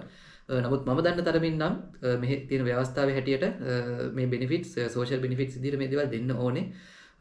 අර අපිට ගැටලුවක් විදිහට තියෙන්නේ හරියටම අපිට 100%ක්ම තහවුරු කරලා මේක කියන්න බෑ. මොකද මේ පනත් මේ කට්ටියට අවශ්‍ය විදිහට වෙනස් කරන්න පුළුවන්. ඉතින් අපි දන්නේ නැහැ මේ කට්ටිය තීරණයක් ගත්තොත් එහෙම අපි මේක දෙන්නේ ෆින්ලන්තයේ PR එක තියෙන එහෙම නැත්නම් සිටිසන්ෂිප් එක තියෙන කට්ටියට විතරයි දෙන්නේ වගේ තීරණයක් ගත්තොත් එහෙම වුණොත් පිටින් එන කට්ටියට මේක හම්බ වෙන්නේ නැහැ. ඉතින් එහෙම දේවල් තියෙනවා. ඉතින් දැනට තියෙන තත්ත්වය අනුව එහෙම ගැටලුවක් නැහැ. අපිට social benefits ලැබෙනවා. ඊළඟට අහලා තියෙන ප්‍රශ්නයක් තමයි type B එන එකේ අවාසි මොනවද කියන එක. ඉතින් ඇත්තටම මේ type B ගැන මට පුද්ගලිකව එහෙම ලොකු අත්දැකීමක් නැහැ. මම ගොඩක් කරුණු කාරණා මම දැනගත්තේ සිලෝන් මහේෂ් YouTube channel එක කරන මේ මහේෂ්ගෙන්. ඇත්තටම ගොඩක් ස්තුතිවන්ත වෙන්න ඕනේ. අපි මේ ළඟදී කරපු පොඩි සෙෂන් එකකටත් මහේෂ් සම්බන්ධ වෙලා යාගේ දැනුම අපිත් එක්ක බෙදාගත්තා. ඉතින් ඇත්තම රෙකමන්ඩ් කරන්න පුළුවන් හොඳ YouTube channel එකක්. සාමාන්‍යයෙන් කවුරු හරි කෙනෙක් B type එනවනම් පොඩ්ඩක් මේ මිස්ටර් මහේෂ්ගේ වීඩියෝස් ටිකක් ෆලෝ කරලා බලන්න. එතකොට ඔයාලට අදහසක් ගන්න පුළුවන් වෙයි. B type එකේ පුද්ගලෙක් ආවොත් එහෙම කොයි වගේ අත්දැකීම් වලද මොන දෙන්න පුළුවන් කියලා. ඉතින් ඇත්තටම type B කියන කැටගරි එකෙන් යම්කිසි පුද්ගලෙක් එනවා නම් එයාලට තියෙන ප්‍රධානම අවාසියක් තමයි ඔයාලා මෙහි ජීවත් වෙන කාල සීමාව ඔයාලගේ PR එකට ගණනය කරන්නේ නැහැ. ඉතින් දැන් තියෙන නීති රීති අනුව අපි යම්කිසි කොන්දේසි කීපයක් සම්පූර්ණ කරන්න පුළුවන් නම් අපිට ෆින්ලන්ඩ් වල අවුරුදු 4න් PR එක ඇප්ලයි කරන්න පුළුවන්. ඉතින් එහෙම නැත්නම් අවුරුදු 6කට පස්සේ තමයි අපිට PR එක ඇප්ලයි කරන්න පුළුවන්. අපි තුමු යම්කිසි කෙනෙක් type B එකකින් අවුරුදු 2ක් මෙහෙ ඉන්න එනවා කියලා එහෙම වුණොත් එයාගේ type B එකේ අවුරුදු 2 මේ visa period එකට calculate වෙන්නේ නැහැ. ඉතින් එහෙම වුණොත් එයා type A එකට convert වෙලා අවුරුදු 6ක් ඉන්න ඕනේ. කියන්නේ අපි තුමු කවුරු හරි කෙනෙක් අවුරුදු 2කට ෆින්ලන්ඩ් වලට type B visa එකක් දාගෙන ආවිල්ලා එයා අවුරුදු 2කට පස්සේ type A එකට මොකක් හරි ජොබ් එකක් හම්බෙලා work visa එකට හරි මාරුණා කියමුකෝ. එහෙම වුණොත් එයා අර සාමාන්‍ය කැටගරි එකේ ගියොත් එහෙම අවුරුදු 8ක් ෆින්ලන්තේ ඉන්න ඕනේ PR එකට ඇප්ලයි කරන්න. අන්න ඒ වගේ කොන්දේසි ටිකක් තියෙනවා අපි type B ඉන්නවා නම්. ඊටත් අමතරව ඔයාලට type B ආවොත් එහෙම මෙහි තියෙන social benefits ලබා ගන්න ගොඩක්ම අපහසුයි. ගොඩක්ම අපහසුයි කියන්නේ අත්තරලම දාලා එන්න කියලා තමයි කියන්නේ. ඒ කියන්නේ මේ ඒ තරම් අපහසුයි type B එකෙන් ඇවිල්ලා අපි benefits වලට apply කරලා ඒවට eligible වෙන එක. ඉතින් එහෙම ගැටලුවකුත් තියෙනවා. මොකද මේ type B වලට මම ගොඩක් notice කරා ටිකක් ලොකු trend එකක් තියෙනවා මේ දවස්වල.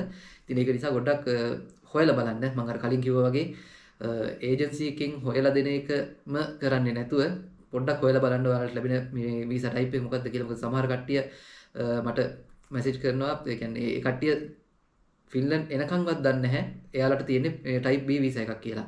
ඉතින් අන්න එහෙම මේ ප්‍රශ්න තියෙන අවස්ථා තියෙනවා. ඉතින් ඒක නිසා පොඩ්ඩක් හොඳට හොයලා බලන්න මේ type B visa එක සම්බන්ධයෙන් තියෙන කාරණා. මම දැනුවත් ඇත්තටම මම ගොඩක් ලොකු දැනුවත් තියෙන පුද්ගලයෙක් නෙවෙයි මේ type B visa එක සම්බන්ධයෙන්. ඉතින් කරුණු කාරණා ටිකක් හොයලා බලන්න. මම දැනට දකින ගොඩක් ප්‍රධානම ගැටලු දෙකක් තමයි අර PR එකට ඇඩ් වෙන්නේ නැති එකයි. ඊට අමතරව benefits වලට eligible වෙන්නේ නැති එකයි. ඉතින් ඒකත් එක්ක සබැදෙච්ච තව යම් ප්‍රශ්න තියෙන අවස්ථා ටිකක් තියෙනවා. මොකද අපිට අර ඊටමත් අඩු කාලයක් තමයි මෙහි language එක ඉගෙනගෙන job එකක් හොයාගන්න අන්න ඒ වගේ අවස්ථා තියෙන්නේ. ඉතින් ඒ වගේ ප්‍රශ්න ටිකක් තියෙනවා. ඉතින් type B කවුරු හරි කෙනෙක් එන්න බලාපොරොත්තු වෙමින් ඉන්නවා නම් ටිකක් හොඳ සූදානමකින් අනිවාර්යෙන් ඉන්න ඕනේ. ඒක නිසා ඒ සම්බන්ධයෙන් ටිකක් වැඩි අවධානයක් යොමු කරන්න කියලාත් මතක් කරනවා. ඊළඟට අහලා තියෙන ප්‍රශ්නයක් තමයි ෆින්ලන්ඩ් එනකොට යුරෝප් ට්‍රාන්සිට් එකක් හරහාම එන්න ඕනේද? මේක ඇත්තටම ගොඩක් කට්ටියට තියෙන ප්‍රශ්නයක්. මොකද මෙහි ඇත්තටම අපි යුරෝප් කියන්නේ ෆින්ලන්ඩ් කියන්නේ ඇත්තටම ගත්තම ෂෙන්ගන් කන්ට්‍රි එකක් නේ. ඉතින් ඒක නිසා යුරෝපයේ රටක ඉඳන් යුරෝපයේ රටක අපි ලෑන්ඩ් කරලා එහෙ ඉඳන් මෙහෙට එනකොට ගොඩක් වෙලාවට මේ කට්ටිය සලකන්නේ මේ ඩොමෙස්ටික් මේ ට්‍රාන්සිට් එකක් විදිහටම තමයි. කියන්නේ ෆින්ලන්තයේ ඇතුළේම එක්කෙනෙක් ආපහු ෆින්ලන්තයේම තව තැනකට යනවා වගේ ඒ විදිහට තමයි මේ කට්ටිය සලකන්නේ. යුරෝපයේ රටක ඉඳන් ෆින්ලන්ඩ් වලට එනකොට. නමුත් සමහර අවස්ථා තියෙනවා ඉතින් අපිට යුරෝපයට අයිති නැති රටක ඉඳන් මෙහෙට ට්‍රාන්සිට් එකකින් එන එක. ඉතින් ඇත්තම ගොඩක්ම මම දන්න තරමින් ගොඩක්ම පහසු අවස්ථා තියෙන්නේ මේ ඒ විදිහට ගොඩක් වෙලාවට තුර්කියේ එමන් නැත්නම් අබුඩාබි වගේ රටවල් වල තමයි මේ ට්‍රාන්සිට් එක අපිට හම්බ වෙන්නේ. ඇත්තටම ඒක එහෙම ගැටලුවක් නැහැ කියන්නේ ඔයාලට ඔයාලගේ තියෙන ඩොකියුමන්ට්ස් වල ප්‍රශ්නයක් නැත්නම් ඔයාලට මෙහෙට ආවට පස්සේ ඔයාලගේ සෝස් ඔෆ් ෆන්ඩ්ස් ඒ වගේ දේවල් ඔයාලට පෙන්වන්න පුළුවන් නම් හදිස්සියේ හරි ඉමිග්‍රේෂන් ඔෆිස් ඇහුවොත් එහෙම ඔන්ලයින් බැංකින් ලොග් වෙලා ඒ දේවල් එහෙම ප්‍රශ්නයක් නැතුව ඔයාලට පෙන්වන්න පුළුවන් නම් ඔයාලා මොන ට්‍රාන්සිට් එකකින් ආවත් ඒකට ප්‍රශ්නයක් වෙන්නේ නැහැ. ඔයාලට හිතෙනවා නම් අපිට මොකක් හරි ප්‍රශ්නයක් තියෙනවා අපිට මොකක් හරි ප්‍රශ්නයක් වෙයි ඒක නිසා අපි මේ ඉමිග්‍රේෂන් එකේදී අපි බය වෙයි එහෙම නිසා අපි ඉමිග්‍රේෂන් එකේ චුට්ටක් මග ඇරලා යන්න පුළුවන් නම් හොඳයි වගේ එහෙම චකිතයක් තියෙනවා නම් යුරෝප් ට්‍රාන්සිට් එකකින් ආවොත් එහෙම ඔයාලට ගැටලුවක් වෙන්න තියෙන අවස්ථාව ගොඩක්ම අඩුයි. කියන්නේ ඒ වගේ ප්‍රශ්නයකට මුහුණ දෙන්න තියෙන අවස්ථාව ගොඩක් අඩුයි. නමුත් ඔයාලට ෂුවර් නම් ඔයාලට කන්ෆිඩන්ට් එක තියෙනවා නම් මේ ඔයාලට අදාළ ලියකියවිලි වලවත් එහෙම නැත්නම් ඔයාලගේ ඒ ෆන්ඩ්ස් වලවත් එහෙම කිසිම ප්‍රශ්නයක් නැහැ කියලා ඔයාලට ඕනිම ට්‍රාන්සිට් එකක් කරහා එන්න පුළුවන්. මේක නීතියක් නෙවෙයි මේ ෆින්ලන්ඩ් එනවා නම් යුරෝප් ට්‍රාන්සිට් එකක් කරහා එන්න ඕනේ. එහෙම ආවේ නැත්නම් එහෙම ඔයාලා වැතුරට ගන්න නැහැ. අන්න ඒ වගේ එහෙම මේ ප්‍රශ්නයක් නැහැ. ඔයාලට ඕනිම ට්‍රාන්සිට් එකක් කරහා ෆින්ලන්ඩ් වලට එන්න පුළුවන්. ඊළඟට අහලා තියෙන ප්‍රශ්නයක් තමයි VFS ඉන්ටර්විව් එකට යනකොට ෆැමිලි එකටම එකට යන්න අවස්ථාවක් නැද්ද කියන එක. එහෙමනම් අවස්ථාවක් නැහැ ඇත්තටම දැන් තියෙන නීති රීති අනුව. මොකද මේක මම හිතන්නේ අපි 2024 මේ එනකොට අපිට මේ ප්‍රශ්නෙට මුහුණ දෙන්න උන්නේ නැහැ. හැබැයි යම්කිසි කොටසකට මේ ප්‍රශ්නෙට මුහුණ දෙන්න උනා. මට මතක විදිහට 2024 ජූනි මාසේ පළවෙනිදා ඉඳන් තමයි මේ කට්ටිය මේ නීතිය අරගෙන ආවේ. ඉතින් දැන් තියෙන නීතිය අනුව ඉස්සෙල්ලාම VFS එකේ අපොයින්ට්මන්ට් එක බුක් කරන්න පුළුවන් ස්ටුඩන්ට්. ඊට පස්සේ ස්ටුඩන්ට් VFS එකට ඉන්ටර්විව් එකට ගිහිල්ලා ආවට පස්සේ යම්කිසි දවසක තමයි ෆැමිලි එකට ලැබෙන්නේ. ඉතින් සමහර අවස්ථා තියෙන්න පුළුවන්. කියන්නේ ස්ටුඩන්ට් ගිහිල්ලා ඊළඟ දවසේ ෆැමිලි එකට අන්න ඒ වගේ තියෙන අවස්ථා තියෙන්න පුළුවන්. ඒක ඇත්තටම අහඹු සිදුවීම්. ඊට අමතරව තව සමහර කට්ටියට තියෙන ප්‍රශ්නයක් වෙන්න පුළුවන් මේ ෆැමිලි එකටම එකට ෆින්ලන්ඩ් එන්න පුළුවන්ද කියන එක. ඒකට ඇත්තටම යම්කිසි අවස්ථාවක් තියෙනවා. අපි හිතමු ඔයාලා දැන් අපි 2026 ෂෙඩියුල් එක ගත්තොත් එහෙම අප්‍රේල් මාසේ එක්සෑම් එක තිබ්බට පස්සේ මේ 27 වෙනකන් අතර කාල සීමාව ඇතුළත ඔයාලට ඔෆර්ස් එනවනේ. ඉතින් ඒකට ඔයාලා පුළුවන් තරම් ඉක්මනට ඔෆර් එකක් ඇක්සෙප්ට් කරලා පුළුවන් තරම් ඉක්මනට ඔයාලා VFS බුකින් එක දාගත්තොත් ස්ටුඩන්ට්. එතකොට ඔයාලට අර අනිත් ඉන්ටේක් එක වෙනකන් අපිට කියන්නේ අපි අපේ ඉන්ටේක් එක පටන් ගන්නකම් සාමාන්‍යයෙන් මාස 4ක 5ක වගේ කාලයක් තියෙනවනේ. ඒකට අප්‍රේල් මාසෙම රිසල්ට්ස් ආවොත් සැප්තැම්බර් මුල නම් පටන් ගන්න මාස 4ක විතර ගැප් එකක් තියෙනවා අපිට මේ VFS එකේ වැඩ ටික කරගෙන අපිට ඩිසිෂන් එකක් එන්න. ඉතින් අපි පළවෙනිම ස්ටෙප් එකෙන් ඔෆර් එකක් ඇක්සෙප්ට් කරලා අපි VFS බුකින් එක දාගත්තා නම් අපිට ඒකට මේ මාසයේ ඇතුළත වගේ ස්ටුඩන්ට් යන්න පුළුවන් වුණොත් ගොඩක් වෙලාවට ජූනි ජූලි වගේ වෙනකොට අපිට ෆැමිලි එකට VFS යන්න පුළුවන්. ඉතින් එහෙම වුණොත් සම්පූර්ණ ෆැමිලි එකටම ඩිසිෂන් එක ආවට පස්සේ එකට ෆින්ලන්ඩ් එන්න පුළුවන්. ඉතින් ඇත්තටම එහෙම නොලැබෙන අවස්ථාවක් තියෙනවා. ඉතින් මම දන්න තරමින් නම් බහුතරයකට අවස්ථා දෙකකින් තමයි ෆින්ලන්තයට එන්න වෙන්නේ. ඉතින් එහෙම අවස්ථාවක් තියෙනවා. හැබැයි අර එහෙම ෆින්ලන්තයට එන එක ෆැමිලි එකටම එන්න බැහැ කියලා එහෙම කාරණාවක් නැහැ. නමුත් ඔයාලා VFS ඉන්ටර්විව් යනකොට නම් ගොඩක් වෙලාවට අවස්ථා දෙකකට තමයි යන්න වෙන්නේ. ඊට පස්සේ අහලා තිනවා US exam එක අමාරුද? US exam එක ඇත්තටම ටිකක් අමාරුයි. ඇත්තටම මේ අවංකව කියන්න ඕනි කාරණාවක් මොකද මගේ වයිෆ් තමයි එක්සෑම් එකට ලිව්වේ. ඒ එක්සෑම් එක ලියපු වෙලාවේ සහ ලියන්න කලින් සූදානම් වෙච්ච වෙලාවේ තිබුණ ස්ට්‍රෙස් එක මම දැක්කා. ඉතින් මේ එක්සෑම් එකේ විශේෂම දෙයක් කියන්න ඕනේ මේ මොකද දැන් ටිකක් මොනිටර් කරනවත් වැඩි මේ කට්ටිය. මොකද අපේ කට්ටිය කියන්නේ මේ ෆින්ලන්තයට පිටින් එන්න උත්සාහ කරපු කට්ටියම කරපු වැඩ දේවල් නිසා දැන් ගොඩක් මේ එක්සෑම් එකට අදාළ ප්‍රොසෙස් එක ටිකක් තද කරලා තියෙනවා, ස්ට්‍රික්ට් කරලා තියෙනවා. ඉතින් ඔයාලා එක්සෑම් එක ෆේස් කරනකොට කැමරා දෙකකින් ඔයාලව මොනිටර් වෙනවා. මේ වගේ ටිකක් මොනිටරින් පාර්ට් එක ටිකක් තදට තියෙනවා. ඉතින් එක්සෑම් එකේ ගත්තොත් එහෙම සාමාන්‍යයෙන් මට මතක විදිහට අපිට පේපර්ස් 5ක් තියෙනවා. මැත්ස් තියෙනවා, ඉංග්‍රීසි තියෙනවා, reasoning skills, emotional skills, ethical skills. ඊට අමතරව තව ඔයාලා කරන එඩියුකේෂන් ප්‍රෝග්‍රෑම් එක අනුව ස්ටඩි ප්‍රෝග්‍රෑම් එක අනුව ඔයාලට තව සමහරට ඇඩ්වාන්ස් මැත්ස් ඒ වගේ දේවල් එකතු වෙන්න පුළුවන්. ඇත්තටම මේ විභාගය ගත්තොත් ගොඩක් අපේ ස්පීඩ් එකත් එක්ක යන දෙයක්. මොකද අහන ප්‍රශ්න ගොඩක් සරල ප්‍රශ්න අහන්නේ. ඒ කියන්නේ අපිට කාලය අරගෙන නිදහසේ කල්පනා කරලා ඉවරලා උත්තරයක් දෙන්න පුළුවන් ප්‍රශ්න තමයි අහන්නේ. හැබැයි ඒ විදිහේ ප්‍රශ්න 10ක් දෙනවා සාමාන්‍ය විනාඩි 20ක් වගේ ඇතුළත උත්තර දෙන්න. ඉතින් ඊට අමතරව අපි වැරදි උත්තරයක් දුන්නොත් එහෙම අපේ ලකුණු අඩු වෙනවා. ඍණ ලකුණුත් අපිට ලැබෙනවා. ඉතින් ඒ වගේ ප්‍රශ්නත් එක්ක තමයි මේ විභාගය ටිකක් අමාරු වෙලා තියෙන්නේ. ඉතින් මම දන්න තරමින් මේ අපි උත්තර දෙන ප්‍රශ්නවල ඒ ප්‍රශ්න පත්‍රවල ඇවරේජ් එක අපිට ටිකක් 70කට උඩ වගේ ලකුණකට යන්න පුළුවන් නම් අපිට ගොඩක් හොඳ මේ ප්‍රෝග්‍රෑම් වලට අපිට සිලෙක්ට් වෙන්න අවස්ථාව තියෙනවා. ඉතින් ඇත්තටම ටිකක් මහන්සි වෙලා කරන්න ඕනේ එක්සෑම් එකක්. විශේෂයෙන්ම කියන්න ඕනේ කාරණාව තමයි අපි මේ යම්කිසි ගානක් හදනවා නම් හරි එහෙම නැත්නම් මේ උත්තරයක් දෙනවා නම් මේ උත්තරයට පුළුවන් තරම් ඉක්මනින් අපි රියැක්ට් කරන්න ඕනේ. අපිට සාමාන්‍ය විනාඩි 2ක් වගේ තමයි ඇවරේජ් ගත්තම අපිට ප්‍රශ්නයකට උත්තර දෙන්න තියෙන්නේ. ඉතින් ඒක නිසා තමයි ඒකත් එක්ක තමයි මේ US එක්සෑම් එක ටිකක් අමාරු වෙලා තියෙන්නේ. පුද්ගලිකව මම නම් කියන්නේ ඇත්තටම US එක්සෑම් එක ටිකක් අමාරුයි. ඉතින් ඊළඟට අහලා තියෙන ප්‍රශ්නේ තමයි joint application separate application කියන්නේ මොනවද කියන එක. ඉතින් අපි joint application කියන කාරණාව ගත්තොත් එහෙනම් මම ඒකට පොඩි නෝට් එකක් හදාගත්තා. joint application එකේදී මේකෙදී අපිට study programs 6කට apply කරන්න පුළුවන්. ගොඩක් වෙලාවට අපි මේ ලියන US exam එකේදී අපි මේ study places 6ට තමයි අපි අනිත් කට්ටියත් එක්ක තරඟ කරන්නේ. ඉතින් මේක සාමාන්‍යයෙන් ගොඩක් වෙලාවට අගෝස්තු මාසේ තියෙන ඉන්ටේක් එකට සහ ජනවාරි මාසේ තියෙන ඉන්ටේක් එකට තමයි ටාගට් කරන්නේ. ගොඩක් වෙලාවට ලොකු පිරිසක් ගන්නෙ අගෝස්තු මාසේ. එහෙම නැත්නම් ඕටම් ඉන්ටේක් එකට තමයි මේ ජොයින්ට් ඇප්ලිකේෂන් වලදී සම්බන්ධ වෙන්නේ. එහෙම නැත්නම් අපිට එන්න පුළුවන්, ඇප්ලයි කරන්න පුළුවන්. ඉතින් මේකෙදි අපිට යූරෝ 100ක ගාස්තුවක් ගෙවලා මේ ස්ටඩි ප්ලේසස් 6ට ඇප්ලයි කරලා ඒ 6 වෙනුවෙන් අපිට එක්සෑම් එක හරහා තරඟ US එක්සෑම් එක හරහා තරඟ කරන්න පුළුවන්. ඉතින් ඒ වගේ process එකක් තමයි මේ joint application කියන්නේ. ඊට පස්සේ separate application එක කියන එක ගත්තොත් එහෙම මේක education institute එකකින්, ඒ කියන්නේ ෆින්ලන්තයේ තියෙන education institute එකකින් තමයි අවස්ථාව සලසලා තියෙන්නේ. ඒ කියන්නේ කට්ටිය ඒ institute එකට කට්ටිය බඳව ගන්නකොට publish කරනවා. අපි මෙන්න මේ university එකට වෙන්න පුළුවන්, vocational එකට වෙන්න පුළුවන්. අපි මේකට කට්ටිය බඳව ගන්නවා. ඔයාලට apply කරන්න පුළුවන් කියලා. අන්න ඒවට තමයි අපි separate application එකක් කියන්නේ. ඉතින් separate application ඇත්තටම අපිට ඕනි තරමක් දාන්න පුළුවන්. මෙහි එහෙම accept කරන universities හරි vocational හරි තියෙනවා නම් අපිට ඒව ඕනි තරමකට අපිට apply කරන්න පුළුවන්. එක charge එකයි ගන්න euro 100ක එක charge එකකට අපිට ඕනි තරමක් apply කරන්න පුළුවන්. ඉතින් මේකේ යුනිවර්සිටි එකෙන් තමයි තීරණය කරන්නේ කොච්චර පිරිසක් ගන්නවද, ඊට පස්සේ කවද්ද පටන් ගන්නෙ, ඒ වගේ දේවල්. ඊට අමතරව සමහර එහෙම මේ separate application බාර ගන්න තැන් තියෙනවා. IELTS බලන්නේ නැහැ, PTE බලන්නේ නැහැ, ඒ වගේ English proficiency එක බලන්නේ නැතුව බාර ගන්න එහෙම අවස්ථා තියෙන තැන් තියෙනවා. හැබැයි ඒ වගේ අවස්ථාවක මේ කට්ටිය වෙනම ඉන්ටර්විව් එකක් තියෙනවා. ඉන්ටර්විව් එකක් හරි ටෙස්ට් එකක් හරි එක්සෑම් එකක් වෙන්න පුළුවන්, ප්‍රැක්ටිකල් ටෙස්ට් එකක් වෙන්න පුළුවන්. ඒ වගේ ඒක ඒ ආයතනෙන් ආයතනයට වෙනස් වෙනවා. ඉතින් ඒ දේවල් එක්ක බලලා තමයි මේ කට්ටිය ඔයාලව යුනිවර්සිටි එකට සුදුසුද නැද්ද කියලා තීරණය කරන්නේ. ඉතින් ඕක තමයි joint application සහ separate application කියන දෙකේ වෙනස. ඊළඟට අහලා තියෙන ප්‍රශ්නේ තමයි ෆින්ලන්ඩ් යනවා නම් කීයක් විතර වියදම් යනවද? අපි ෆින්ලන්ඩ් එනකොට කීයක් ගේන්න ඕනද කියන එක.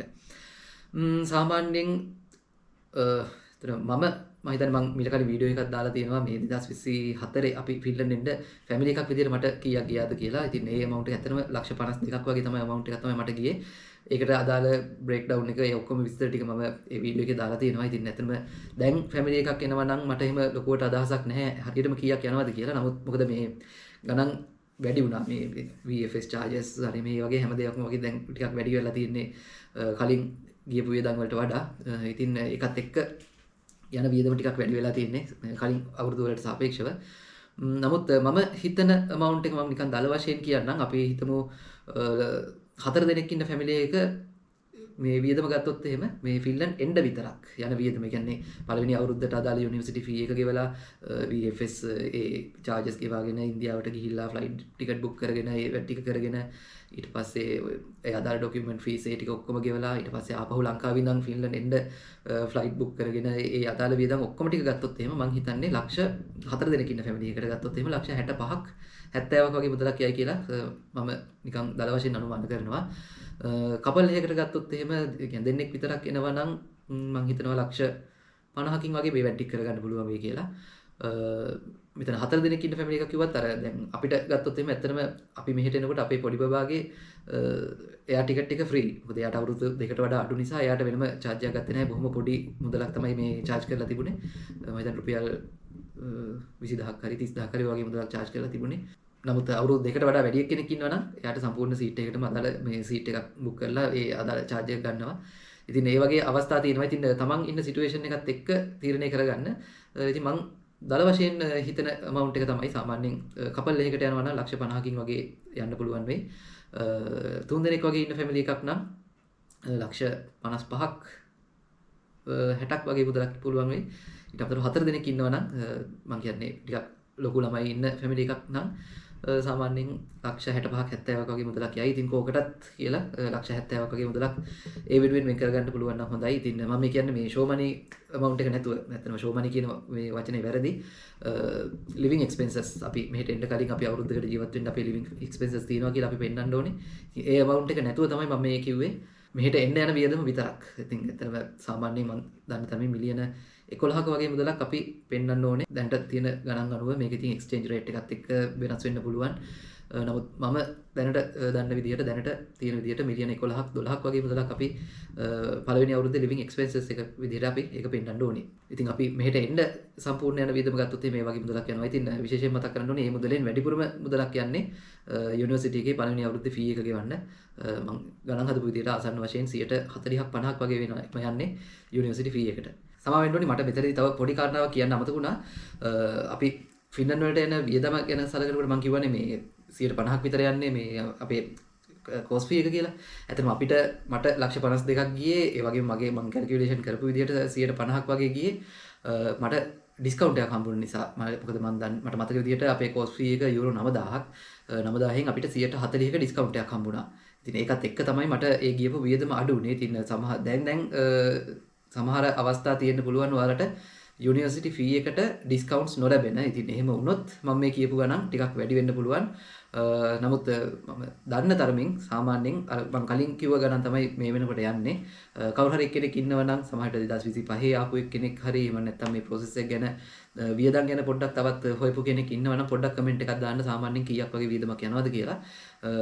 මගේ අදහස අනුව සාමාන්‍යයෙන් දල වශයෙන් ගත්තම ඔය වගේ වියදමක් තමයි යන්නේ. ඔයාලා ෆින්ලන්ඩ් එනකොට කීයක් ගේන්න ඕනිද කියන ප්‍රශ්නෙට ඇත්තටම මට දෙන්න පුළුවන් සරලම විදිහට කිව්වොත් එහෙම අවුරුද්දක වියදම සහ දෙවෙනි අවුරුද්දේ කෝස් ෆී එක මෙන්න මේ දෙක ගේන්න පුළුවන් නම් ඔයාලට මෙහි ආවට පස්සේ ප්‍රශ්නයක් නැතුව බය නැතුව මූලික වැඩ ටික කරගන්න පුළුවන්. මුල් කාලේ ඇත්තටම ජීවත් වෙන්න පුළුවන්. ඉතින් සාමාන්‍යයෙන් අපි දැන් මම ජීවත් වෙන්නේ US කුලා සිටි එකේ. සාමාන්‍යයෙන් මෙහි ඇත්තටම අර අධික වියදම් තියෙන නගරයක් විදිහට මේ US කුලා කියන සිටි එක සලකන්නේ නැහැ. සාමාන්‍යයෙන් මධ්‍යම ප්‍රමාණයට තමයි සලකන්නේ. ඉතින් මට සාමාන්‍යයෙන් අපේ ෆැමිලි එකට ගත්තම මාසෙකට යුරෝ 1200ක් 1300ක් වගේ මුදලක් වියදම් වෙනවා. ඉතින් ආසන්න වශයෙන් ගත්තොත් ලක්ෂ 4ක් වගේ මුදලක් තමයි අතරම මාසික වියදම. ඉතින් ඔයාලා එහෙම උනොත් හිතාලා බලන්න. ඔයාලා දැන් හෙල්සින්කි වගේ පැත්තකට එනවා නම් මම දන්න තමයි යුරෝ 1500ක් 1600ක් වගේ ඕනේ. එතකොට ඊට අමතරව තව සමහර ටිකක් ඈත පළාත්වල තියෙන සිටිස් තියෙනවා. ඒවට ඇත්තටම මේ මම මේ කිව්ව තරම්වත් වියදමක් යන්නේ නැහැ. සාමාන්‍යයෙන් 1100ක් 1200ක් ඒ වගේ වියදමක් යන සිටිස් තියෙනවා. ඉතින් ඒකත් එක්ක ඔයාලා කල්පනා කරලා බලන්න ඔයාලා කීයක් ගේන්න ඕනේද කියලා. යුනිවර්සිටි එකට ඔයාලට ඩිස්කවුන්ට් එකක් හම්බ වෙන්නේ නැත්නම් ඔයාලා යුරෝ 10000ක් විතර ගේන්න ඕනේ. ඊට පස්සේ අපි හිතමු සාමාන්‍ය මට්ටමේ අපි කියන්නේ මම ඉන්න වගේ සිටි එකකට එනවා නම් මාසෙකට යුරෝ 1200 ගානේ අපි අවුරුද්දකට ගත්තොත් එහෙම 212ක් 2400යි 1012ක් ඒතකොට 14 යුරෝ 15000ක් විතර යුනිවර්සිටි ෆී එක අපි 10000ක් කියලා ගත්තොත් එහෙම යුරෝ 25000ක විතර මුදලක් ඔයාලා මෙහෙට ගේන්න ඕනේ. ගේන්න ඕනේ කියන එකෙන් අදහස් කරේ මේ කෑෂ් විදියට එහෙම සල්ලි විදියට මෙහෙට ගේන්න ඕනේ කියන එක නෙවෙයි.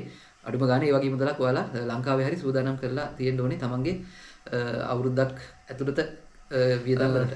ඊළඟට අහන තියෙන ප්‍රශ්නයක් තමයි ෆින්ලන්ඩ් එනකොට ලෝන් එකක් දාලා සල්ලි හොයාගෙන ආවොත් ප්‍රශ්නයක් නැද්ද? ඇත්ත මෙතන නම් ලොකු ප්‍රශ්නයක් තියෙනවා. මොකද මෙහි දැන් තියෙන තත්ත්වයක් එක්ක අපිට 100%ක් තහවුරු කරන්න බෑ. අපි මෙහි ආවට පස්සේ අපිට ආපු ගමන්ම වියදමට අපේ වියදම් ටික කවර් කරගන්න ජොබ් එකක් ලැබෙයිද කියලා. ඉතින් ඊටත් අමතරව මෙහි තියෙන බෙනිෆිට්ස් වලටත් අපි එලිජිබල් වෙයිද කියලා අපි කියන්න හරියටම දන්නේ නැහැ. ඒක නිසා ලංකාවෙන් ලෝන් එකක් දාලා එනවා නම් ඒ ගැන පොඩ්ඩක් දෙපාරක් තුන් පාරක් කල්පනා කරලා බලන්න. ඒ වගේ දෙයක් කරලා මෙහෙට ඇවිල්ලා අපි ලංකාවේ ලෝන් එක ගෙවලා හරියට අපිට එතන සෙටල් වෙලා මේ ප්‍රශ්න ටික විසඳගෙන ලංකාවේ වාරික ටිකක් ගෙවාගෙන මෙහෙ වියදම් ටිකක් කවර් කරගෙන ජීවත් වෙන්න පුළුවන්ද කියන එක. මොකද අපි සාමාන්‍යයෙන් අපි ඇවරේජ් එකක් විදිහට ගත්තොත් එහෙම දැන් ලංකාවේ ලෝන් එකක් දාගෙන මෙහෙ එනවා කියන්නේ ඇත්තටම අපි අතේ සල්ලි නැහැනේ. එතකොට මෙහෙ ආපු පුද්ගලයෙක් එතකොට සාමාන්‍යයෙන් මාසෙකට යූරෝ අඩුම ගානේ යුනිවර්සිටි ෆී එකත් ගෙවනවා නම් ඒ කියන්නේ යුනිවර්සිටි ෆී එකත් අපි හොයනවා නම් මෙහෙම හම්බ කරලා හොයනවා නම් සාමාන්‍යයෙන් මාසෙකට යූරෝ 2000ක් 2500ක් වගේ මුදලක් හම්බ කරන්න ඕනේ. ඉතින් ඒ වගේ ගාණක් හම්බ කරනවා කියන්නේ මෙහි ෆුල් ටයිම් ජොබ් එකක් කරන්න ඕනේ. ඉතින් ඇත්තට මේක ප්‍රායෝගිකව අපහසුයි අපි ආපු ගමන්ම ඒ වගේ දෙයක් කරන්න. අපිට භාෂාවත් හරියට බෑ. ඊට පස්සේ මෙහි ක්වොලිෆිකේෂන් එකක් නැහැ. ඉතින් ඒ වගේ දේවල් එක්ක ඇත්තටම ප්‍රශ්නයක් තියෙනවා. ඉතින් ඒක නිසා පොඩ්ඩක් රෙකමන්ඩ් කරන්නේ නැහැ. නිර්දේශ කරන්න අමාරු කාරණාවක් තමයි ලෝන් එකක් දාලා ලංකාවෙත් යම්කිසි ඔබ්ලිගේෂන් එකක් තියාගෙන මෙහෙ එන එක. ඉතින් අපි ප්‍රශ්න 16ක් කතා කරා. ප්‍රශ්න 16කට මම දන්න විදිහට උත්තර දුන්නා. ඉතින් කවුරු හරි කෙනෙක්ට හිතෙනවා නම් මම කිව්ව දේවල් වලට යම්කිසි දෙයක් එකතු කරන්න ඕනේ. එහෙම නැත්නම් මම වැරදි දෙයක් කිව්වා කියලා කමෙන්ට් එකක් එකතු කරන්න. ඊටත් අමතරව මම මේ කතා කරපු කාරණා වලින් ඔයාලට තියෙන ප්‍රශ්නේ කවර් වුනේ නැත්නම් කමෙන්ට් එකක් විදිහට එකතු කරන්න. මම දන්න දෙයක් නම් මම අනිවාර්යෙන්ම ඔයාලත් එක්ක බෙදා හදා ගන්නම්. නොදන්න දෙයක් නම් හොයලා බලලා හරි කමන්නේ. ඒ කාරණාව සම්බන්ධව ඔයාලව දැනුවත් කරන්නම්.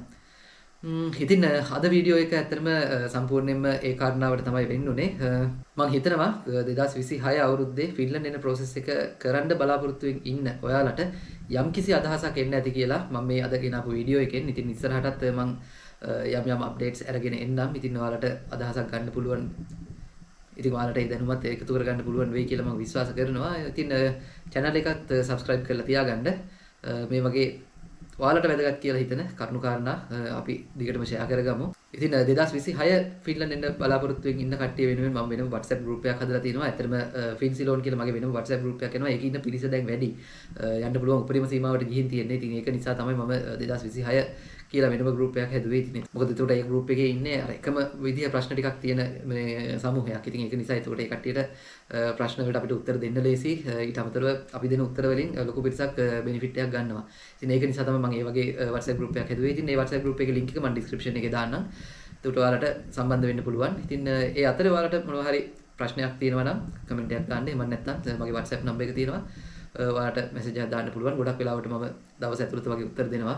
කෝල් කරන්න නම් එපා කියලා ඉල්ලීමක් කරනවා. මොකද මම කරන වැඩත් එක්ක මට කෝල් ආන්සර් කරන්න වෙන්නේ නැහැ. ඉතින් ඒක නිසා. නමුත් අනිවාර්යයෙන්ම දවස් ඇතුළත මම ඔයාලට රිප්ලයි එකක් දෙනවා. ඉතින් ওই කාරණා ටික තමයි අද වීඩියෝ එකකින් කතා කරන්න බලාපොරොත්තු වෙන්නේ. එහෙනම් අපි ඉස්සරහට වීඩියෝ එකකින් නැවතත් හමු වෙමු. සියලුම දෙනාට ජය වේවා.